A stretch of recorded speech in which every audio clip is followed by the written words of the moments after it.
So thank you for coming tonight to our program, Safeguarding Democracy, the Quest for an Independent and Diverse Judiciary. I'm Rebecca Lambert, and I'm co-president for the League of Women Voters of Greenville County, along with Jean Wood. And so we'd like to welcome you all to our program this evening. The Riley Institute of Furman University, the Charleston Law School, and the League of Women Voters began working on this program just over a year ago. I would like to acknowledge the hard work of those who made this program possible. Jill Fusen with the Riley Institute. And if you're here, please wave your hand if you don't mind.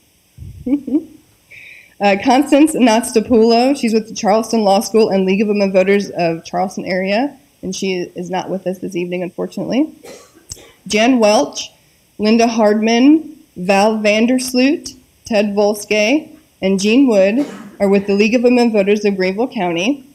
And before starting the program, I also wanted to recognize some members in the audience. We have Representative Chandra Dillard here this evening, and Peggy Brown, who is the co-president for the League of Women Voters of South Carolina, and Sarah Leverett. I saw her earlier. Oh, okay. She's with League of Women Voters of South Carolina, State Governance Director and co-coordinator of the Judicial Initiative. She's an outstanding attorney, educator, and community leader who joined the League of Women Voters over 50 years ago and has served South Carolina's local and state leagues in leadership roles ever since. She graduated magna cum laude from USC School of Law in 1943 and is one of the state's first women lawyers. And so now it's my pleasure to introduce our moderator for this evening's program, Teresa Cosby. She is an assistant professor here at Furman University in the Department of Political Science. Teresa's specialty is constitutional law and racial and ethnic politics. Teresa was the law clerk of retired United States Magistrate Judge William M. Cato Jr., and she has served as an assistant deputy attorney general for the South Carolina Attorney General's office and was the executive director of legal services of South Carolina. And so it's my pleasure to have Teresa come up and begin our program.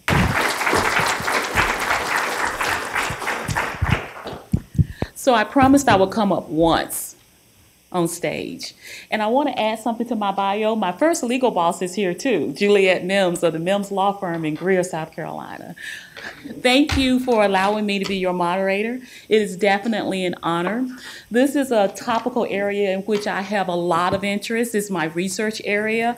I'm presently writing an article about judicial selection methods in South Carolina and Virginia, which are the only two states in the Union who use legislative election method of choosing judges. And so this is a topic that's of particular importance to me because it ties into my larger interest area of access to justice and how people access the court systems, and once they're in the court system, how they're treated by the courts. So thank you for allowing me this opportunity. Now it's my pleasure to introduce to you our first speaker, who is Zaida Aguedas. Zaida is Deputy Director and Senior Director of Educational Programs for the League of Women Voters. Zaida is in charge of the League of Women Voters Judicial Independence Project, topic for which we're here today. Zaida received a BA magna cum laude in International Relations and Political Science at the University of Alabama, and a master's in public policy and Latin American studies at the University of Kansas. She also has completed postgraduate studies in social and health services at the University of Maryland. So let's please give Zaida a warm welcome.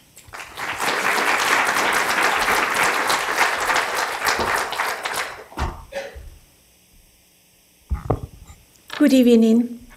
It is a pleasure for me to be here in Greensville. It's my first visit, and to be able to be part of this special event, which I know, as you will hear later, taken a lot of time and a lot of effort to put together.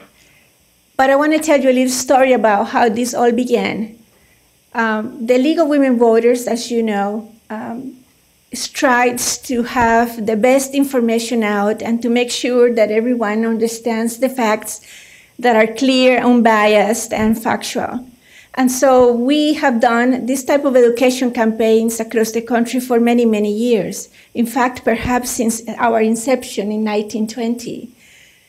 And about 12, 15 years ago, we began to hear a lot about the attacks and problems that the fairs were having across the country. And we began to focus on trying to strengthen and support and protect the rights of the courts to make sure that they are fair and independent.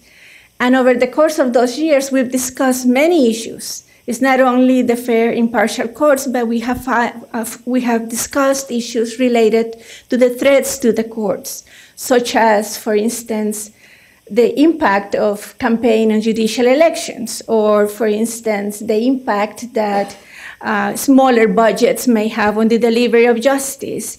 And it wasn't until about 3 years ago that we began to focus on the importance of the courts to be more diverse, as our populations are more diverse, and the importance of making sure that new ethnicities and the race really feel that they will have the right day on court by having perhaps a more diverse courts. And the effort began in the state of Kansas.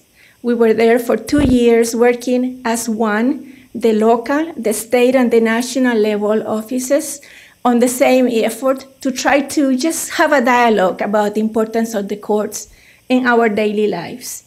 From Kansas, we have moved now to South Carolina, where we began exactly 13 months ago.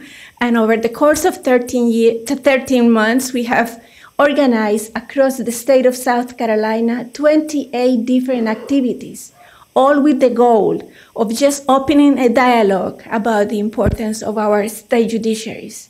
If you ask anyone on the street about the courts, immediately everyone will gravitate to the Supreme Court.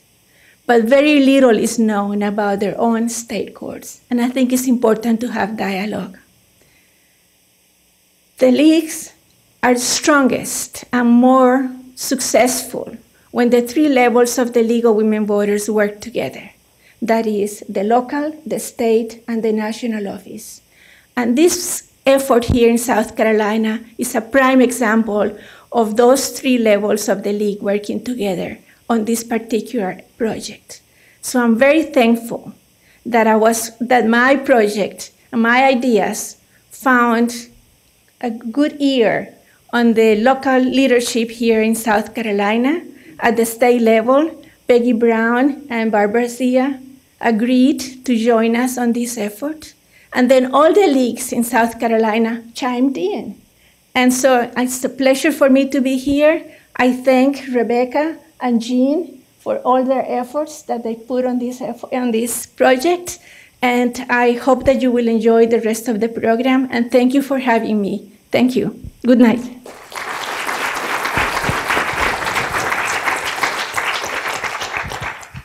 Thank you, Zaida. Next, it's my pleasure to introduce to you Dr. Barbara Zia. Barbara holds a master's degree in special education from Memphis State University and earned her PhD in developmental and educational psychology at Boston College. Her professional experience includes teaching in elementary and preschool programs, undergraduate and graduate teaching at Boston College, Lesley College, and Warsaw University, Poland, consulting for Head Start programs, and research and evaluation projects for school systems. She joined the Peace Corps' Iran program on completion of her undergraduate work and continues to be involved in many community service projects, such as membership on committees for the Charleston County School District and boards of directors of the League of Women Voters in Massachusetts and South Carolina, Charleston County First Steps, Charleston Center Drug and Alcohol Abuse Treatment, as well as mentoring and tutoring public school students. Barbara is a Riley Institute Diversity Fellow. She completed the fall 2008 Furman University Diversity Leaders Initiative program. Recently, she participated as an invited sister ambassador in Oxfam, American Sisters on the Planet initiative that brought together prominent U.S. women in Washington, D.C. to take action on the disproportionate impact of climate change on poor people, especially women and children. Barbara served as president of the League of Women Voters of the Charleston area from 2003 until 2007. She has served as a K-12 education director for the League of Women Voters of South Carolina and was elected president of that organization in 2007, serving until this year. In 2011, this year, she was elected co-president of the League of Women Voters of South Carolina. And as the League of Women Voters of South Carolina president and now co-president, she is responsible for carrying out the League's mission in South Carolina. And I think it's important now to state what the mission is. The mission of the League of Women Voters of South Carolina is to encourage the informed and active participation of citizens in government, to increase understanding of major policy issues and influence public policy through education and advocacy. All right, thank you, Barbara. Thanks, Teresa, very much. And thanks to Ted Volsky and the Georgetown County League of Women Voters for this wonderful slide presentation, which explains South Carolina's judicial system and how judges are selected. Of South Carolina's 3 constitutionally established branches of government, the judiciary is the one that the average citizen knows the least about, even though it affects our lives directly or indirectly, from traffic violations to settling estates, to guardianships, to child custody, and even to the legality of a neighborhood poker game.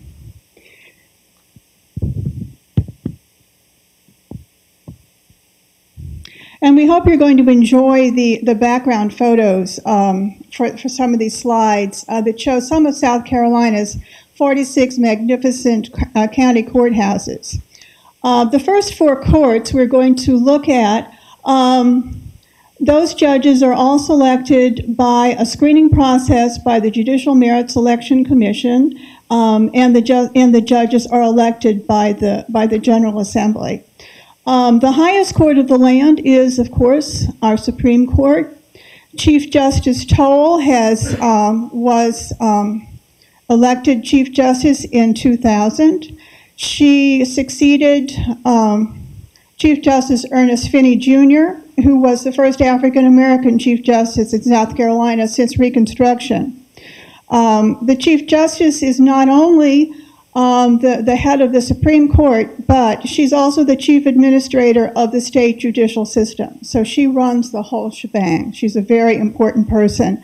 You'll see her in the State House talking with legislators on the judiciary committees, trying to get the budget that is needed to run the courts adequately. The next court is the Court of Appeals. 8 associate judges and 1 chief judge, and there is Chief Judge Few. Those judges, as I said, are screened by the JMSC, and they're also elected by the General Assembly. Next, we have the Circuit Court. There are 46 Circuit Court judges, and within South Carolina is divided into 16 judicial circuits. And the circuit courts have jurisdiction over civil and criminal cases. And then the family court. There are 52 family court judges, and their jurisdiction is family and juvenile issues and DSS actions. Masters in equity, 21 judges. Now their election system is a little bit different. Those judges are qualified by the Judicial Merit Selection Commission, but they're appointed by the governor with the advice and consent of the General Assembly. And the Masters in Equity are in 22 counties, and they have jurisdiction over foreclosure and sales cases. Magistrates, their jurisdiction, they cover fines up to $500 and imprisonment of less than 30 days. Those judges are appointed by the governor with advice and consent of the Senate.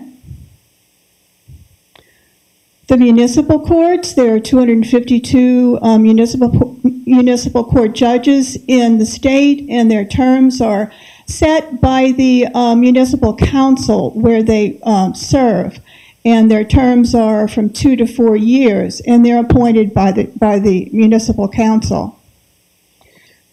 Next, we have the probate courts, 46 judges, 1 per county, and these are the only popularly elected judges in our state. So we vote for them when we, at the polls.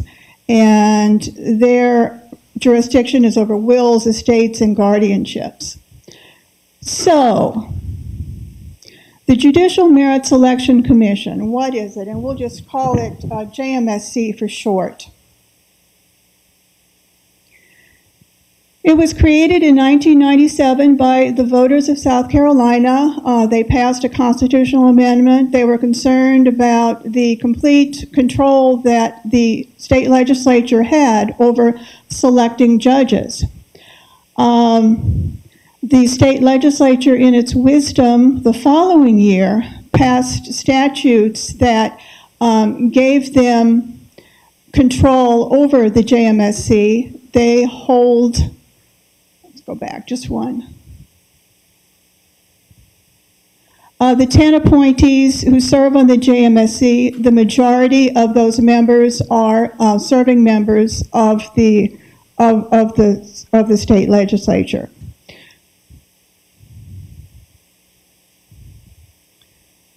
So is there a problem with South Carolina's merit selection process? And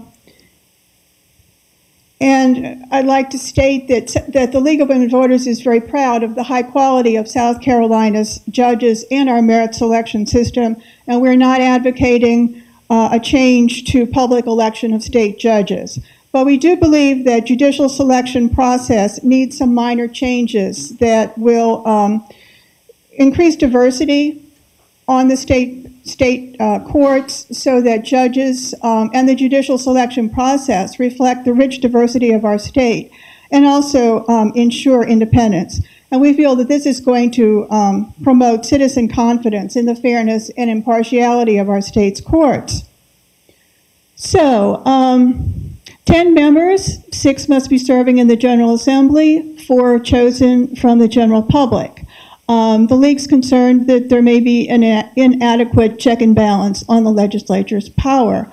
And as was mentioned before, South Carolina is only one of 2 states that gives exclusive legislative control over selecting judges, and the other one is Virginia. So, who appoints the JMSC? It's divided between the House and the Senate. Half of the members are appointed by the Speaker of the House, and there's our current Speaker, Bobby Harrell from Charleston. 3 of the House's appointees need to be currently serving in the General Assembly, and 2 of the appointees are from the general public.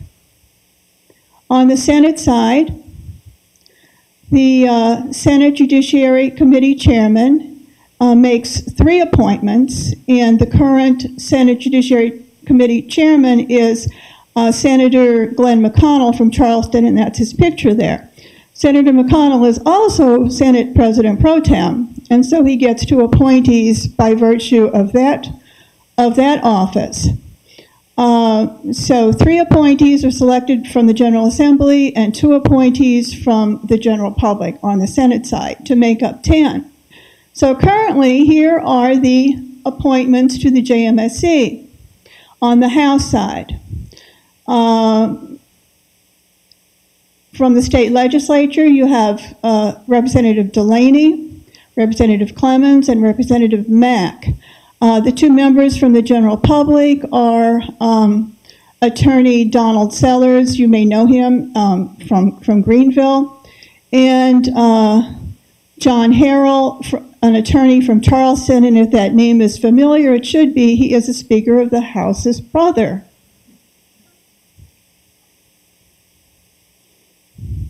So, on the Senate side, here are the members of the JMSC, Senator Knott, Senator McConnell, and Senator Nicholson. Senator McConnell in 2008 appointed himself to serve on the JMSC. And the 2 members from the general public on the Senate side are Mrs. McLester, she's an educator from Camden, and John Freeman, who's a retired USC law professor from Columbia. And on the JMSC, there's only 1 woman, Mrs. McLester, and 3 African Americans. So what does the JMSC do?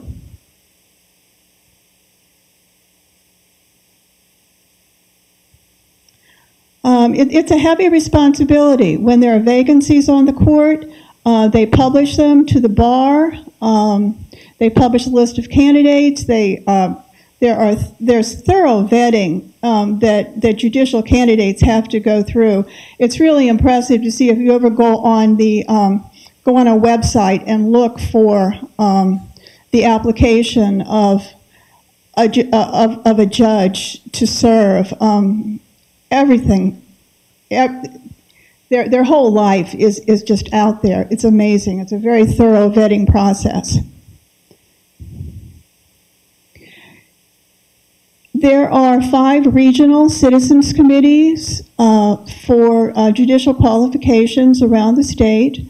And of course, the one for this area is the Upstate Citizens Committee. And there's a photograph of the committee in the background. They interview judicial candidates who are running for judgeships in that particular area, and then they make recommendations to the JMSC.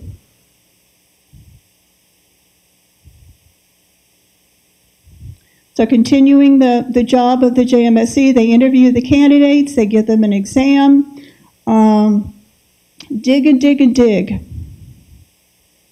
Hold public hearings, issue reports, and then they put forward only 3 candidates to the state legislature. These are the candidates that the House and Senate are going to vote on.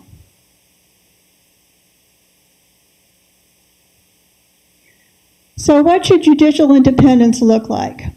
We all learned in school about the 3 co-equal branches of government. And in South Carolina, there's the South Carolina Supreme Court in the middle. It's on Gervais Street. So that's the way it should be. In South Carolina, the judicial selection process goes this way. Here's step 1. At the top, you have the legislative branch. At the bottom, the judicial branch. And this is for these 4 courts: Supreme, Appeals, Circuit, and Family Court. So potentially qualified candidates apply, and also members of the judiciary whose terms are going to expire soon. They have got to reapply when their term is coming to an end. And they submit their applications to the JMSC, and the JMSC again is made up of 6-member legislator majority and a 4-citizen minority. Step 2, the JMSC goes through a screening process. There you see the screening is in process. And step 3, the JMSC submits the nominees to the General Assembly. In between this time, in between the time that the JMSC submits the nominees and the time that the legislature is going to vote, candidates may campaign with legislators, and it's a 6-week period. As we talk with judges and people who have run for judgeships, we're hearing that it's a very long campaign period, especially for people who maybe are working in small law firms. Maybe they have family obligations at home, and we hear all these stories about how you've got to meet with the members of the legislature, and there's harrowing stories about meeting with them in the parking garage at the State House. So I think legislators don't like it, and candidates aren't crazy about it either, because it's kind of like running a gauntlet. So step 4, the General Assembly elects the judges. So our question is, does South Carolina's merit selection process threaten the separation of powers and judicial independence?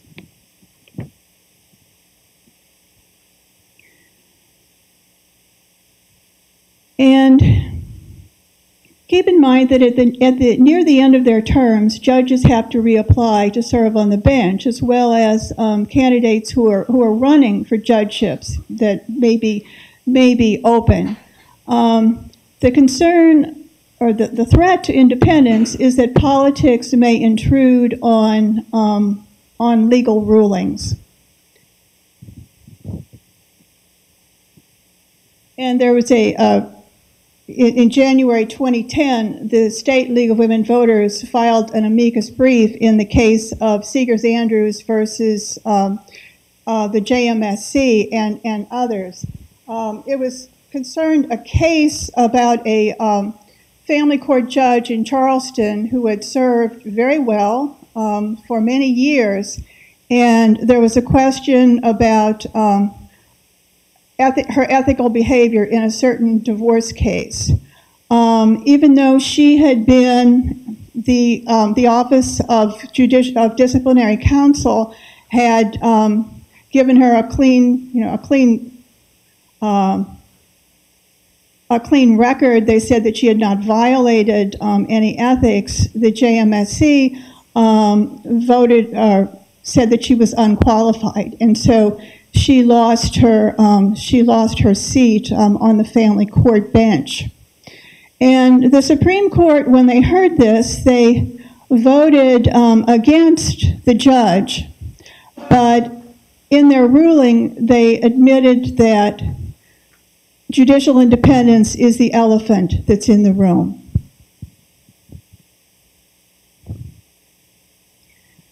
So this, as I said, is the worst case scenario, politics overwhelming the court.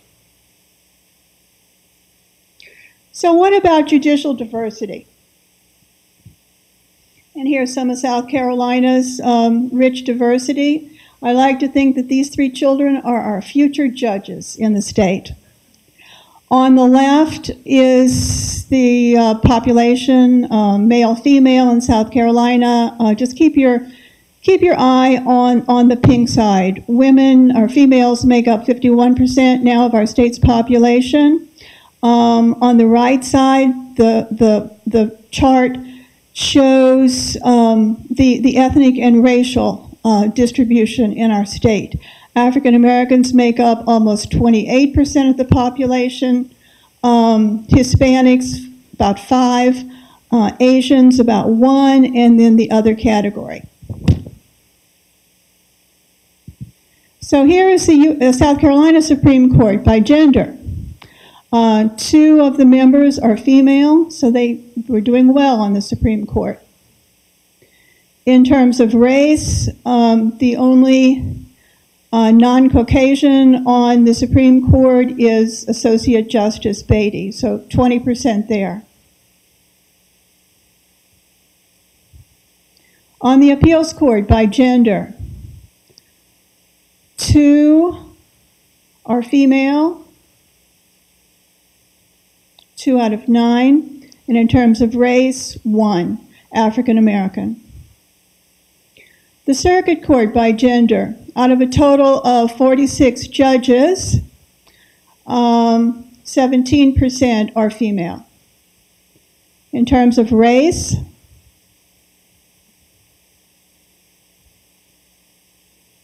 about 11% are African American. No Hispanics, no Asians.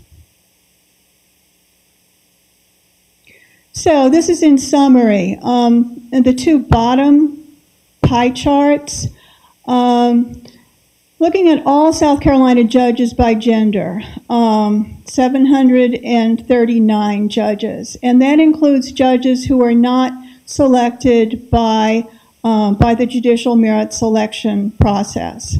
So female judges make up about 34%. South Carolina judges that are nominated by the JMSC, females make up about 24%. And by race, the total number of judges are 739 again. these are all the judges, including those who are not selected through the merit selection process. About 16% are African American. There are 2 Hispanic judges and 3 Asian judges, and these are all in municipal courts or magistrates. Among South Carolina judges who are nominated by the JMSC, that's a total of 133, only 11% are African American.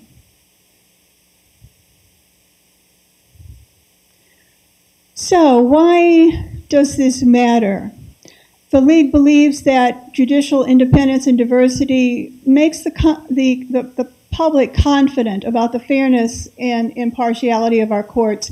And this is particularly important as our citizenry grows increasingly diverse. Now, where do we go from here? This is what the League is doing: democracy in action, transparency, educating the electorate, citizen advocacy, and making democracy work. Greenville County. This meeting tonight launches the Greenville County League's website. Everything you would ever want to know about South Carolina's courts, you can find right here. And we invite you to go, learn about the courts.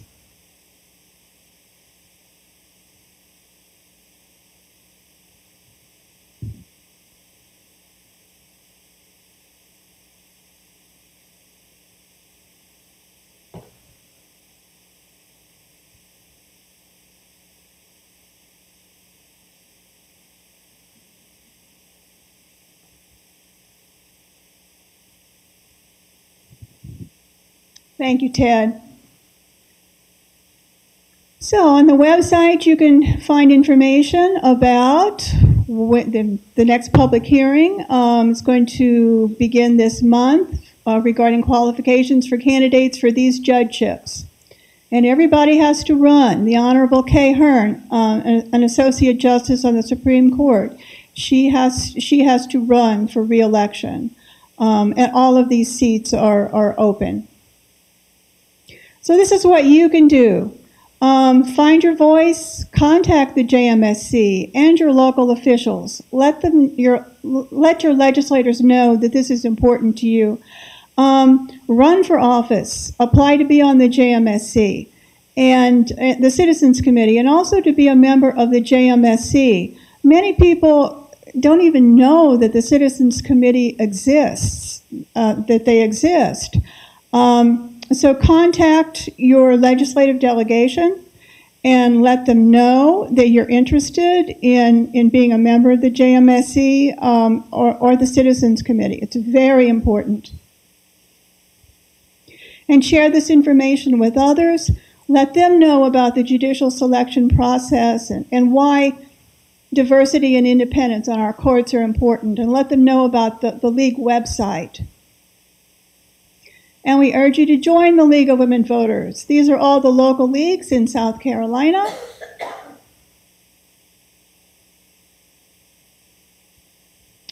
And above all, register to vote. Encourage other people to vote. Thank you very much. Thank you, Barbara. I'm going to mention this now because I may forget. After our next speaker, we're going to have a question and answer session, so you'll get an opportunity to ask questions of the speakers and some others who are here in the audience. And then that door is going to open up and the reception will be there, so you don't have to walk far, okay? So it's my pleasure to introduce our next speaker. Your program will reflect the Honorable Rebecca Love Curlis. She couldn't be here tonight, but that's okay because it's to our benefit. Because we get the pleasure of Dr. Malia Reddick being present to present to us tonight. Dr. Reddick is Director of the Quality Judges Initiative at the Institute for the Advancement of the American Legal System at the University of Denver. She leads the Institute's efforts in the areas of judicial selection and judicial performance evaluation. Malia has taught courses on constitutional law and the judicial process at several universities, including the Arizona State University, the University of New Orleans, and the University of Missouri-Columbia. Her research has been published in peer-reviewed journals and law reviews across the country. She earned a Bachelor of Science in Public Administration, summa cum laude, from Harding University, and a Master's and PhD in Political Science from Michigan State University. So please, let's welcome Malia to the podium.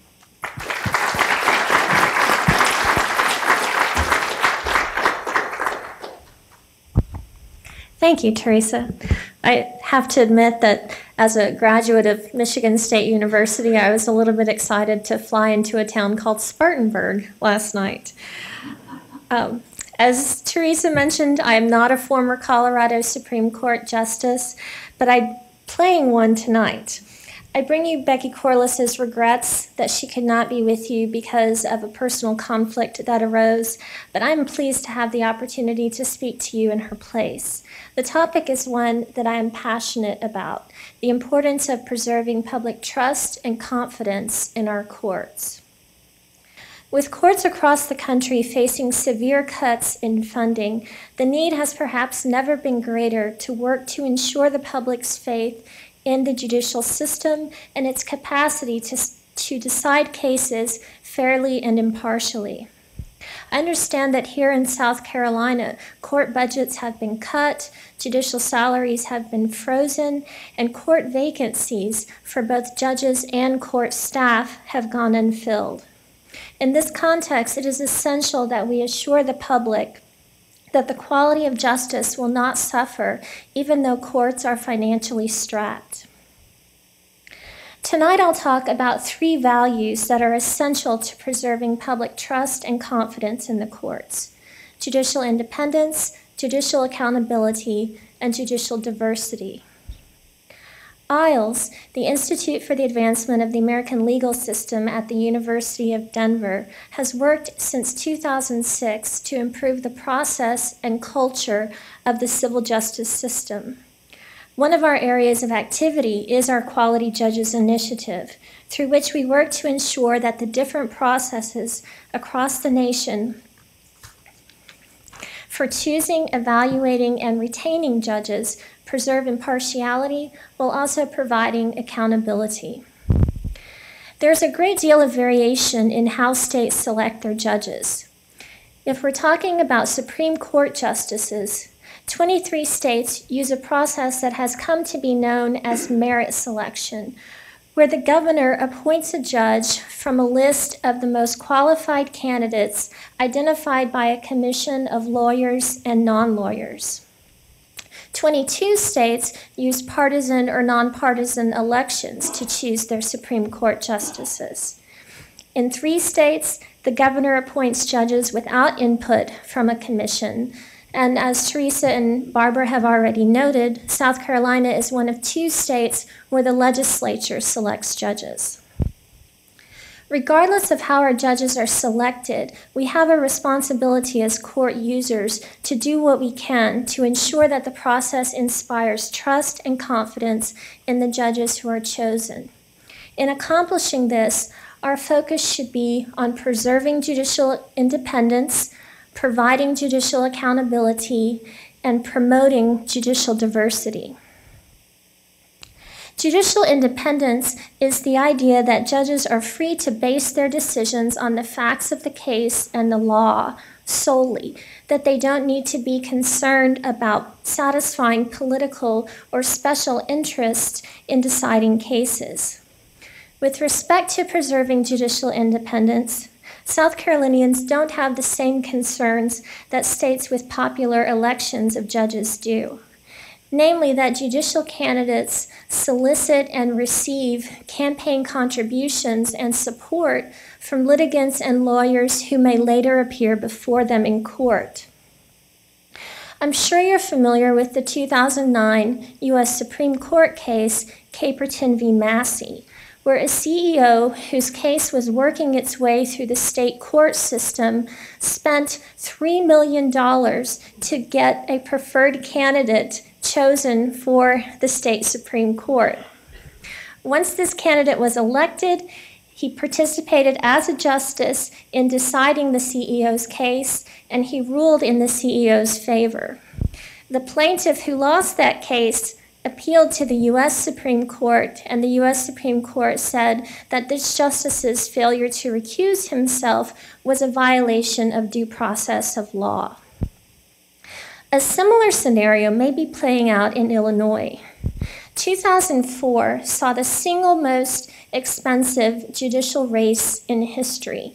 It was a race between two candidates for a district-based seat on the state Supreme Court. And these two candidates, in fundraising alone, collected $9.3 million. As is often the case, business groups were on one side of the contributions and trial attorneys were on the other side. The election took place at a time where a $1 billion verdict in a class action lawsuit against State Farm Insurance Company was working its way through the court system. The justice who ultimately won the election had received $350,000 in contributions from State Farm Insurance Companies, but he went on to participate in reviewing the $1 billion verdict against State Farm and in overturning that verdict. A recent investigation shows that this justice may have, at least indirectly, received anywhere from $2.5 million to $4 million from State Farm Insurance Company. Again, this is not a problem that you face here in South Carolina, but your process may raise other concerns about judicial independence. States that have moved to so-called merit selection of judges have done so in large part to ensure the independence of the judges who are selected.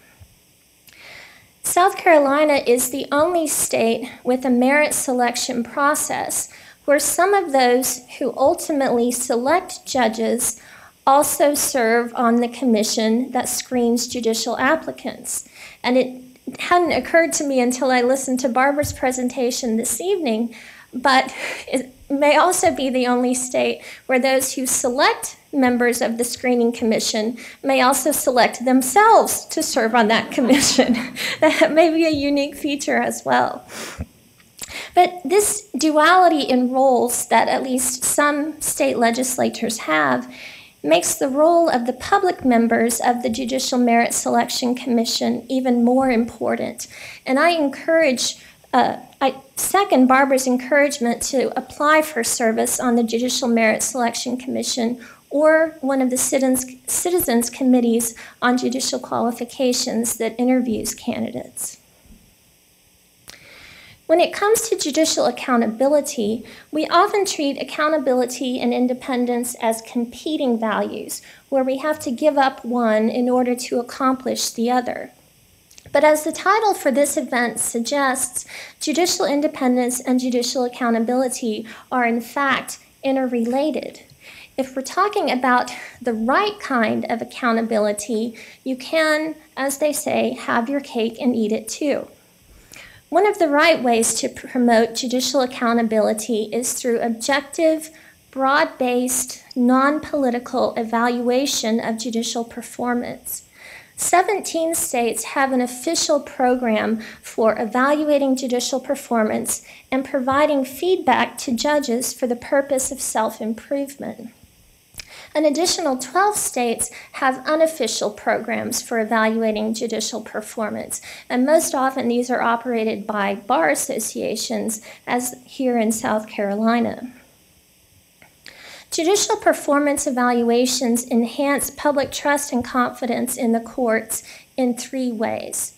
First, they hold judges, like all other employees, accountable for their performance, and they facilitate improvement in that performance at the same time.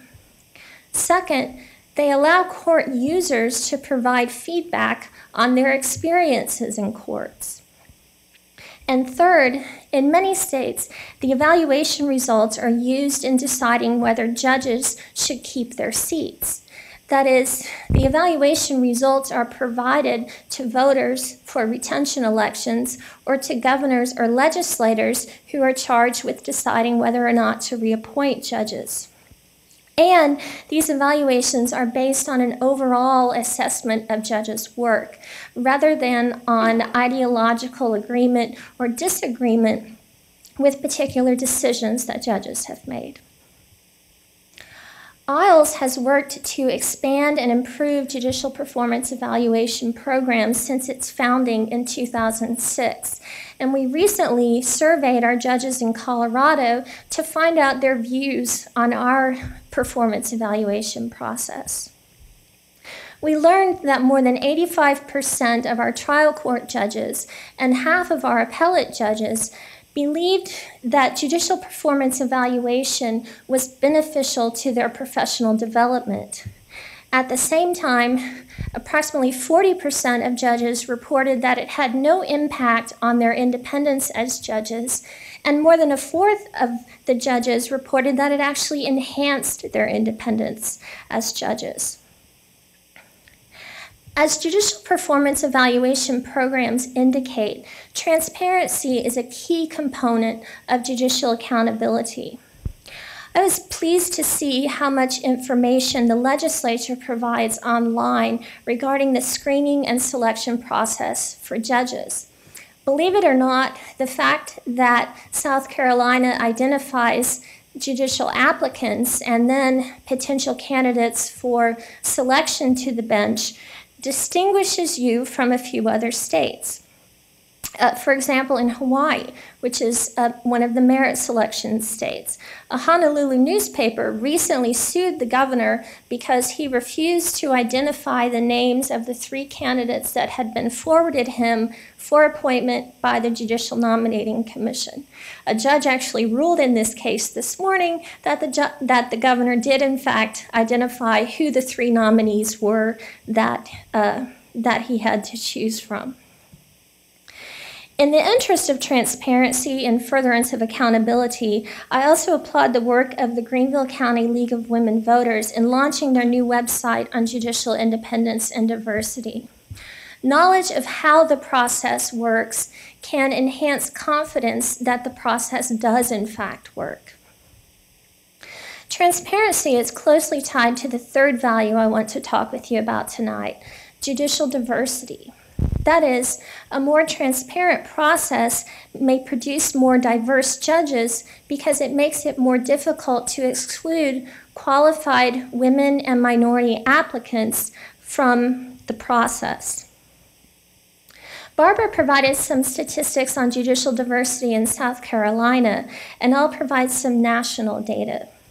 If we again confine the discussion to state Supreme Courts, there are 26 states currently who have no justices of color serving on the Supreme Court, and there are 3 states where no women serve on the state Supreme Court. With respect to all court levels, data collected by the American Judicature Society in 2008 indicates that 26%, about a fourth of all state court judges, are women, and about 12% are judges of color. Why should we strive for a more diverse bench? In my view, again, it's all about ensuring public trust and confidence in the courts.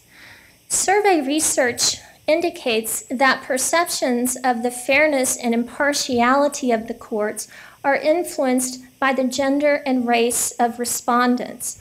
For instance, the Justice at State campaign conducted a survey several years ago asking respondents whether they believe judges are fair and impartial.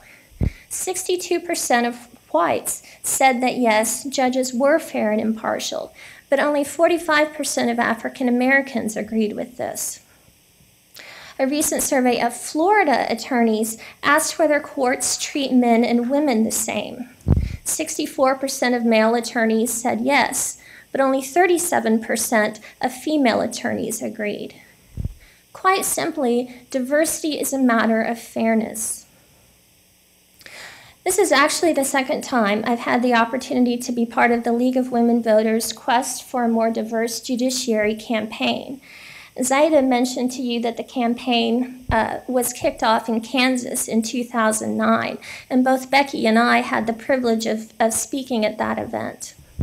In my remarks, I shared some research that the American Judicature Society had conducted on judicial diversity and merit selection of judges, and I'll share that with you tonight. This research showed that more diverse nominating commissions in terms of general gender and racial diversity attracted more diverse judicial applicants and nominated more diverse candidates. So the South Carolina League of Women Voters is certainly on the right track when it calls for more diversity among the members of the Judicial Merit Selection Commission. Some states take this a step or two further, encouraging both the commission and the appointing authority, in your case the legislature, to take diversity into account in nominating and appointing judges, while recognizing that the primary consideration should be merit. We as court users can go further in promoting judicial diversity, and Barbara has highlighted some of these opportunities. Talking with coworkers and friends about the importance of judicial diversity, staying informed about judicial vacancies and encouraging qualified women and minority lawyers to apply, and attending public hearings for judicial candidates. In my remarks this evening, I hope I've conveyed the importance of preserving judicial independence, providing judicial accountability, and promoting judicial diversity to ensuring public trust and confidence in the courts. The League of Women Voters has long been a champion of these goals, and those of us who care about the courts are indebted to the League for its efforts. What can we as court users do to help?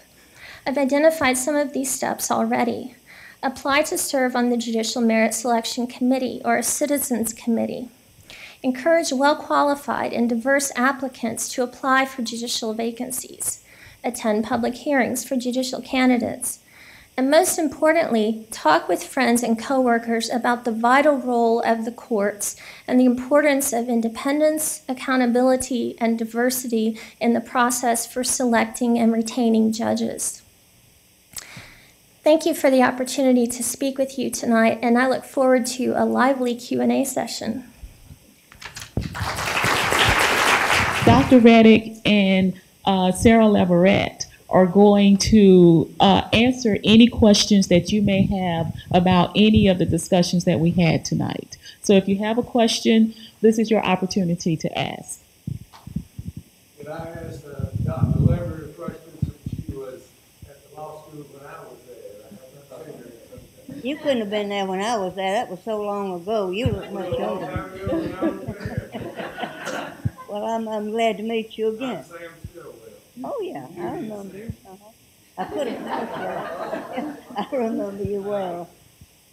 I wonder if you considered that there's some possibility of misleading when you compare the ratio of minorities, females, or blacks in the judiciary to the population as a whole, when the field from which judges are chosen is significantly different than the population as a whole. Have you considered the possibility of including in those statistics how many practicing lawyers who are eligible, and you have to be a practicing lawyer for 5 years before you're eligible to be elected to a judgeship? How many are female and how many are black? Now, at one time, and when I was in law school, my class had 2 females. Neither one of us great. But that's not the case now. The opportunity for more and more female judges will increase, and we have a good supply of them right now. And the same is true with African Americans. But I think the general public might get the wrong impression that the state of South Carolina and the legislature is shortchanging them, when I think the population would just about mirror the population of eligible candidates. Well, I think you have a point. let me quote Justice Toll. Justice Toll has always said that what we need to do is have more women graduate from law school, have more candidates, more minority candidates. And I think if you look at the big picture and take it as you first see it, it may be that. The only thing is that in regard to the actual practice of, even if you limit it to the groups that are available that have qualified to do this, you still have a minority population that is being ignored, more or less. Now, we're doing all right on the Supreme Court. It's down in the family court and in the circuit courts that we do not have the diversity that we need. And I think what this is addressed, when we address this to the public at large, we are addressing actually a big picture. It would be very difficult for us to narrow it down. Actually, it could happen. But what we're looking at is the big picture, because what we've got here is as you say, a group of people who are qualified. And then we have the public. But in my estimation, or in my experience, most of the time, anytime you make comparisons like this in a diversity field or any other, they include the entire population. Now, I think we do have an obligation to provide more people that are qualified. You have a point there. I don't think we're misleading the public, because one of the things that we do, if we narrow it down too much, we don't have the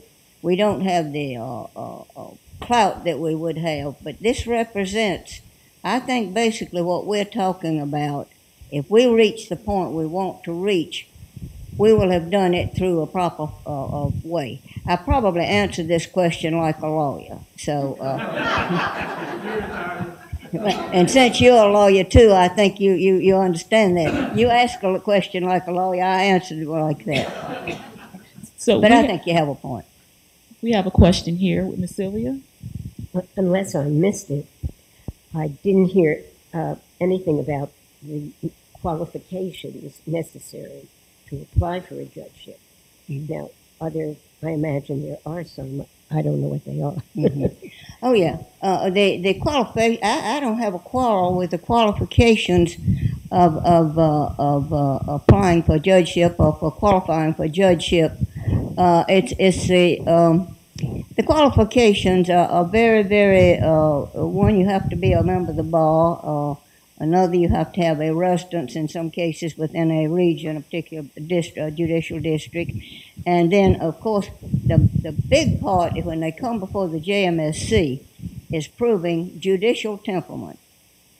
Qualification as far as the exam is concerned that they have to go through. You have several other criteria that relate directly to the ability to be a judge.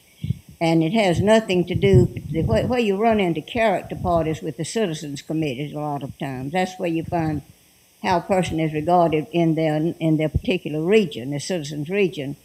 The qualifications, as far as I'm concerned, I think they're very good. It's just a question of how much are you going to let politics enter into a qualification situation where you have a determination made. But we have some good judges. We have a good judiciary. We just need to tweak it a bit, and frankly, we need to get it to a point it's more balanced. And as we've said here before, we're not really talking about a constitutional issue. It's not necessary that we go to the Constitution to change this. But lurking in the background of what we are trying to do is a separation of powers. And we feel that it's overbalanced in this case. And that's where your qualification comes in. You have a lot of qualified people, but I know of one case, I won't bring that one up at this point. It has nothing to do with South Carolina. It has to do with the Supreme Court, but I'm not going to talk about that one. What I'm saying is that there are times that people are probably should not be, and quite often what happens is that they get rid of those people if they violate any of the ethical law or fail to qualify properly as in practice of the court, of the judicial. Okay, we have time for one more question.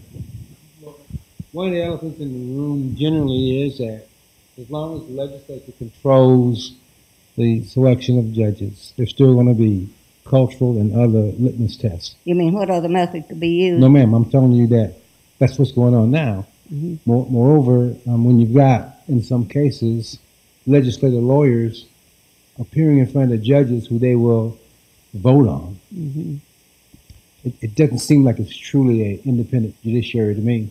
We've got, as you said, we've got really good judges, but it seems like it's closer to luck than anything else. My question is this: if we don't have a true merit system of judicial selection, then why does the league not advocate changing the system rather than just tweaking what you've got? Well, I think we do a merit selection, and I think Malia could probably tell you more about that than I could. Merit selection is a more or less, I'd say, technical term in view of the fact that it has to do with the process, more or less. We go through the qualification, which is a merit part, and then we go through the true merit selection, I think, is when you have a judicial selection commission. It goes to the governor, and the governor appoints appoints the judges out of the ones that are nominated. And then if they go 2 or 4 years in office, and then they are brought up for a vote, I believe, on that, on true merit selection. We don't have that. We have pretty close to merit. We have a kind of a hybrid merit selection in this state. I don't think. Let me say that it's worked pretty well so far. But what we feel in the league, and what I've experienced over the years, is that the judicial system has too much politics in it. It may have. At least that's the way it looks to me. That's the way it looks to the public. And what we're saying is that the JMSC should consist of more people representing the citizenry, maybe more people from the bar. We're talking in terms of maybe putting more members of the bar that are not members of the legislature. You have 6 lawyers on there now that some are 2 or 3 of them, I think, are practicing attorneys, and then the others are members of the General Assembly as well as being lawyers.